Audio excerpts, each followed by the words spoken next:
All right, in this lesson, in the next section, we're going to talk about customizable Booleans and how we can create them, along with supplying you with some of my own customized Booleans to get started. As you can see, we finished up the eye ridge here, and I did some adjustments to my slant just to make sure I'm on track of where I want so far in my hard surface sculpting.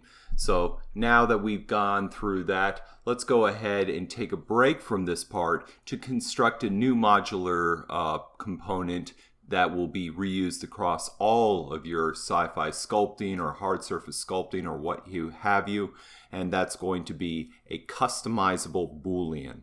So let's get started.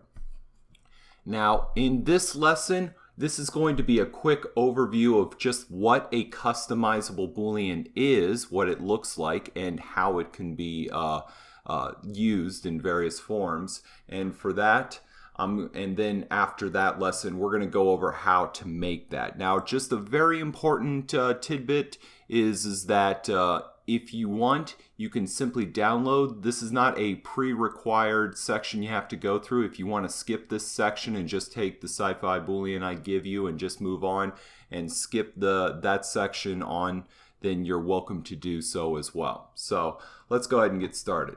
First thing I'm going to do is go to my tool section and go to my cylinder and click off to there. And I'm going to make sure this is a sculptable cylinder that you see before you. So to do that, I'm just going to first go up to tools and say make polymesh 3D, and that way it will be now editable for sculpting. And then from there, I'm going to give a couple of divisions on here just so we can have something to work with.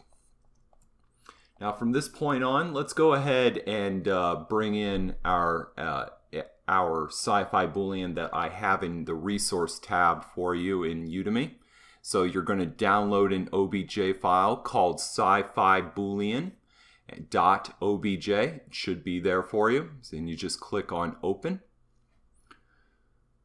and it will take a moment to load, and you'll have your Boolean. Now that will make your tube disappear, so you'll have to go through the process again of, if you import an OBJ, it will replace your tube. So let's go ahead and just make a new tube off of here. Again, you're going to have to hit make polymesh 3D, and then from there we're going to take it to subtool, and then we're going to go to append, and we're going to bring in our sci-fi Boolean. Now from here, I can go ahead and add a couple of subdivision levels on here, and then I'm going to make sure that's visibility turned on. And from this point, I'm going to go to my Boolean subtool. I'm going to drag it off to the side like so, and this is what a Boolean looks like. This is a sci-fi Boolean, customizable Boolean, and what it tends to look like, as you can see. Now, just a little quick heads up. It's kind of like a creepy crawler tray. And if you mash it into a piece of digital clay, like this digital clay of cylinder, it's going to conform to the shape that you see here. And that's kind of how a sci-fi Boolean is. A Boolean is like an object or a primitive or anything that is one piece of sculpt converted in that does subtractiveness, that subtractively takes away from another piece of a sculpt.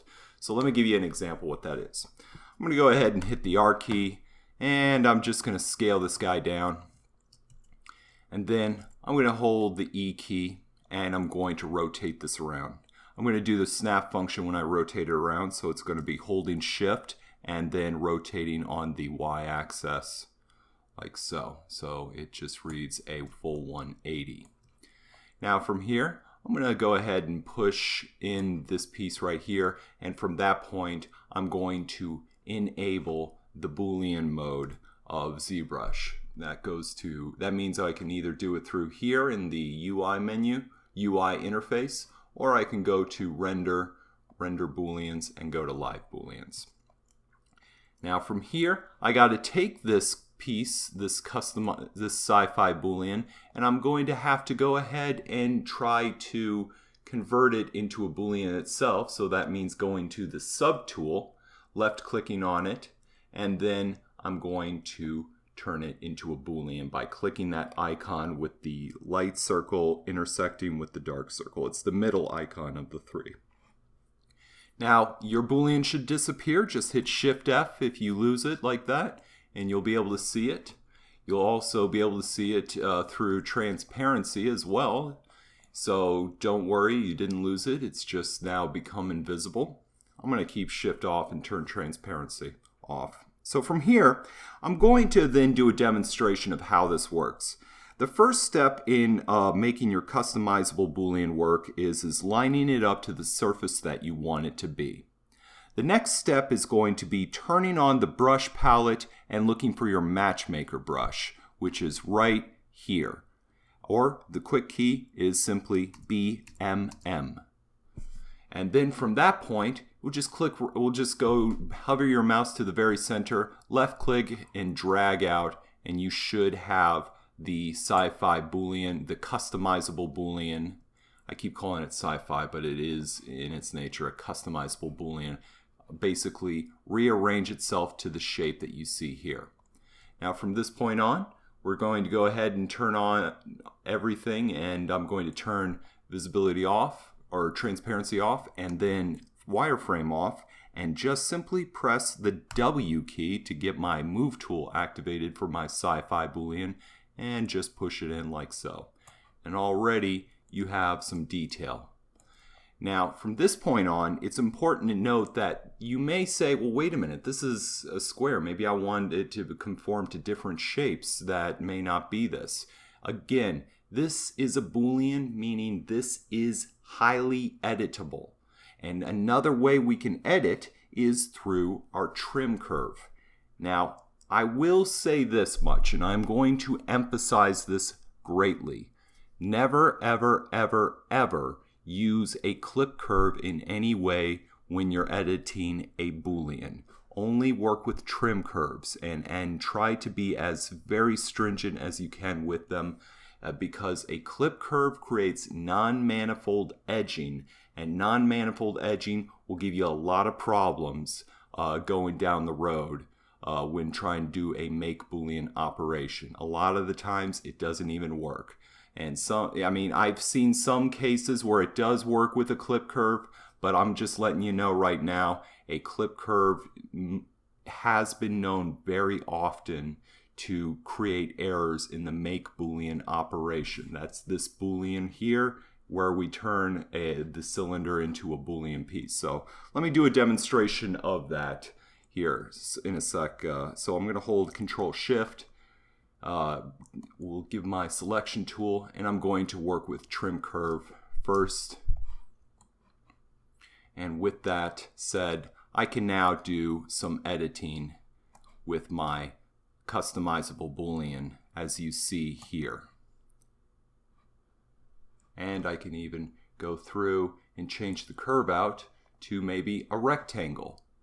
And then I can just Control Shift drag, release Control Shift, and then it wants to be subtractive, so I'll just subtract pieces off like so.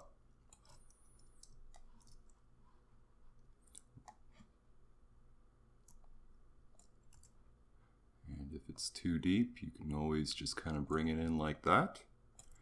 If you don't like those ends there, you can always just use a trim curve to cut it off like so. And then you have yourself a little bit of agreeable detailing piece that you can work with right here. Remember, you can also work with the move tool if you see fit, but sometimes people just don't want to stretch the piece around that much. They want to use straight edges more than often, but it's your piece. You can do whatever you want to it. Now, if I were to go then from this point on, you would go to Make Boolean Mesh, and that will compute a Boolean for you. And then we go to Append, and if I turn off my Boolean and my blank cylinder and go to the bottom, that is our new piece, and we made a whole bunch of detail in a small amount of time on here. And that is the basic premise of how a customizable Boolean works. It's in a way kind of like an alpha, with the exception that an alpha is a pre-shape that you have, is a rigid pre-shape that you have to work with. Whatever you drag on, you can't really edit it too much on there. And also you can't add curves to cut it up to different shapes. And you also have to have, it's got to be highly resolution dependent, so you have to have the correct resolution for alphas to work, and this is why Booleans work a little bit better. And the other thing is that because Booleans are real-time updatable, you can go through and you can readjust it as you see fit in real time, and that's a very big advantage to working with Booleans, especially customizable Booleans compared to alphas. So that's a demonstration of a customizable Boolean. Again, that is available to you to download off of the site, the Udemy site. So please feel free to take that. In the next subsequent lessons coming up, we're going to talk to you a little bit on how to make this piece, so that you have your own, but most importantly, grasp the concept of how to make different versions of these, and then show you how to test them. So stay tuned.